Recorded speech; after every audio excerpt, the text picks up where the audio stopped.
ఓం గురుభ్యో నమః. ఓం మహాగణపతియే నమః. ఓం శ్రీమాత్రే నమః. ఆత్మీయ స్త్రీమూర్తులారా, ఈరోజు మీకోసం మీకు ఉన్న సకల కష్ట నష్టాలు నివారణ కొరకు ఒక ప్రత్యేకమైన మంత్రాన్ని అందిస్తున్నాను. సాధన చేసి సుఖిస్తారని ఆశిస్తున్నాను. ఈ సాధన మీనాక్షి అమ్మవారి సాధన.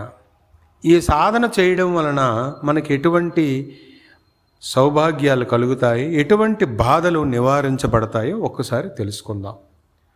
మీకు గుణవంతుడైన భర్త దొరకాలన్నా, మీకు వివాహంలో వచ్చే ఆటంకాలు తొలగాలన్నా, పెళ్ళైన తరువాత సుఖమైన దాంపత్య జీవనం కొరకు, అనుకూలమైన భర్త అత్తమామలు కుటుంబము కొరకు, సత్సంతానం కలుగుట కొరకు, భోగవంతమైన జీవితం అనుభవించుట కొరకు, మీ జాతకములో ఉన్న వైదవ్య దోషాలు నివారించుట కొరకు ప్రతి ఒక్క స్త్రీ చేయాల్సిన మంత్ర సాధన ఇది.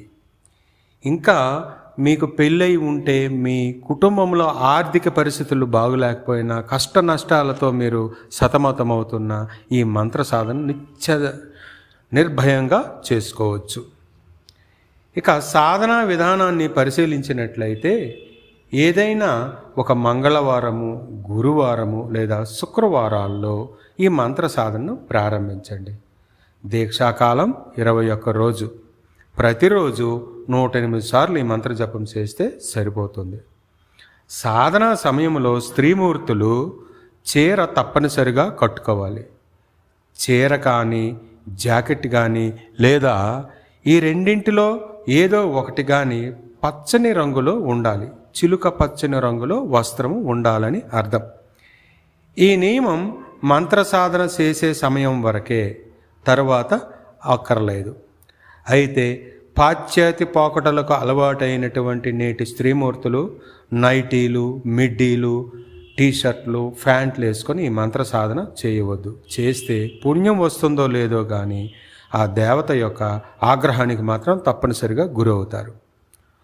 పూజ గదిలో మధుర మీనాక్షి అమ్మవారి ఫోటో లేదా పార్వతీ పరమేశ్వరుల ఫోటో పెట్టుకొని పూజను ప్రారంభించండి. ప్రతిరోజు నెయ్యి లేదా నువ్వుల నూనె లేదా కొబ్బరి నూనె, ఏదో ఒక నూనెతో దీపారాధన చేయండి. దీపములో ఒత్తులు మాత్రం పచ్చని రంగులో ఉండేటట్లు చూసుకోండి. నైవేద్యంగా అరటి పండ్లు, కొబ్బరి అన్నం, పులిహార, పాయసం, మినపగారెలు, పెసరపిండితో చేసిన వంటకాలు పెట్టండి. వాటిని మీరే ప్రసాదంగా స్వీకరించండి, ఇతరులకు ఇవ్వద్దు. భర్త ఉంటే భర్తకు ఇవ్వండి. ఇక మల్లెపూలు, గులాబీ పూలు, బంతి పూలు, మందార పూలు, తామర పూలతో అమ్మవారిని అలంకరించి పూజ చేయండి. 21 రోజులు పూజను ఒకే సమయానికి ప్రారంభించండి. ఈరోజు ఒక సమయం, రేపు ఒక సమయంకు పూజ చేయకూడదు.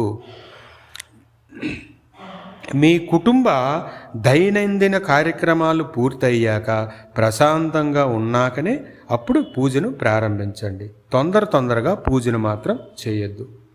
దీక్షా సమయంలో పరపురుష ఆలోచన అన్నదే మనసులోకి రానివ్వకండి. పెళ్ళైన స్త్రీలు భర్తతో మాత్రం దాంపత్య జీవితం గడపవచ్చు, తప్పేమీ లేదు.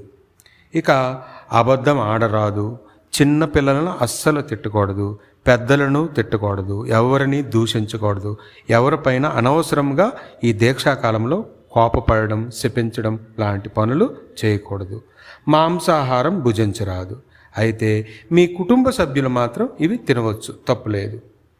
సాధనను రహస్యంగా ఉంచండి. దీక్ష పూర్తయిన తరువాత మీ సమీపంలో ఉన్నటువంటి మీనాక్షి అమ్మవారి దేవాలయాలుంటే అమ్మవారి దగ్గరకు వెళ్ళి దర్శించుకొని మీ యథాశక్తి అర్చనో, అభిషేకమో, పువ్వో, పండు అమ్మవారికి సమర్పించుకోండి. ఆత్మీయ స్త్రీమూర్తులారా, ఈ చెప్పిన విషయాలను జాగ్రత్తగా మీరు గమనించుకొని మీరు ఈ మంత్ర సాధన చేస్తే మీకు ఉన్నటువంటి కష్టాలన్నీ తొలగి మీ మనసులో ఉన్న కోరికలన్నీ జగన్మాత చాలా శీఘ్రంగా మీకు అనుగ్రహిస్తుంది. ఇక్కడ నేను డిస్ప్లేలో మంత్రం ఇస్తున్నాను, దీనికి ఉపదేశం అవసరము లేదు. ఎవరైనా ఏ స్త్రీమూర్తి అయినా ఈ మంత్రాన్ని నేరుగా చేసుకోవచ్చు. దీనిలో ఎటువంటి అనుమానం పడవలసిన పని లేదు. ఆత్మీయ స్త్రీమూర్తులారా, నేనిప్పుడు చెప్పిన విషయాలన్నీ జాగ్రత్తగా గమనించుకొని మంత్ర సాధన చేసి మీకున్నటువంటి సకల కుటుంబ సమస్యలు, వైవాహిక దాంపత్య సమస్యలను తొలగించుకోవాలని ఆశిస్తున్నాను. ఇక చివరిగా ఒక విషయం చెప్పాలి. మీరు ఈ అమ్మవారిని దీక్షా కంకణబద్ధులై పూర్తి విశ్వాసంతో కానీ మీరు ఈ 21 రోజు దీక్ష చేస్తే అమ్మవారు మీకు ఏదో రూపంలో ఏదో ఒక రోజు దీక్షా సమయంలో ఏదో ఒక రోజు కలలో స్వప్న దర్శనం ఇస్తారు. తరువాతను ఇంకా ఈ అమ్మ మీకు ఇచ్చినటువంటి ఒక ప్రత్యేకమైనటువంటి వరం ఏమిటి అని అంటే, ఈ దీక్ష చేసినటువంటి ప్రతి స్త్రీమూర్తి కూడా పుణ్యస్త్రీగానే జీవితం ముగిస్తుంది. అనగా భర్త కంటే భార్యే ఒకరోజు ముందైనా కన్ను మూస్తుందని అర్థం. ఇంతటి భోగం రావాలంటే గత జన్మలో మనం ఎంతో పుణ్యం చేసి ఉంటే కానీ పుణ్యస్త్రీ అనేటువంటి పుణ్యస్త్రీగా మనం జీవితం ముగించడం అనేది మనకు రాదు. అంతటి అదృష్టాన్ని ఈ అమ్మ ఈ మంత్ర సాధన వలన మనకి ప్రసాదిస్తుంది. కనుకన ఆత్మీయ స్త్రీమూర్తులారా, ఈ విషయాన్ని బాగా గుర్తిరిగి ఈ మంత్ర సాధన చేసి మీరు మీ కుటుంబం సుఖించాలని కోరుకుంటూ ఎల్లవేళలా లోకక్షేమం కోరుతూ మీ స్వామి త్రిపుర ఆనంద